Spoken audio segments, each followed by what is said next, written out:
Vadodara crime બ્રાન્ચે સમા road વિસ્તારમાંથી ચોરાયેલી Activa સાથે એક શંકાસ્પદ યુવકને ઝડપી પાડી વાહન ચોરીના ગુનાનો ભેદ ઉકેલ્યો છે. ઝડપાયેલ આરોપીની ઓળખ 36 વર્ષીય સૂરજ રાજુભાઈ મોટવાણી તરીકે થઈ છે. હાલ તે ન્યૂ સમા રોડ ખાતે રહે છે અને મૂળ રાજકોટનો રહેવાસી હોવાનું સામે આવ્યું છે. ક્રાઇમ બ્રાન્ચની ટીમ પેટ્રોલિંગમાં હતી ત્યારે બાતમીના આધારે ગૌરવ સોસાયટીના નાકા પાસેથી આરોપીને હોન્ડા એક્ટિવા સાથે ઝડપી પાડવામાં આવ્યો હતો. પોલીસે વાહનના દસ્તાવેજો માંગતા આરોપી કોઈ પુરાવો રજૂ કરી શક્યો ન હતો.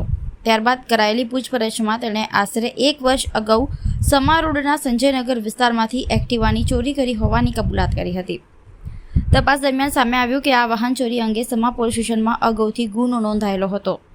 પોલીસે અંદાજે ₹50,000 કિંમતની એક્ટિવા કબજે કરીને વધુ તપાસ હાથ ધરી છે. આરોપી સામે BNS કલમ 303(2) હેઠળ ગુનો નોંધાયો છે.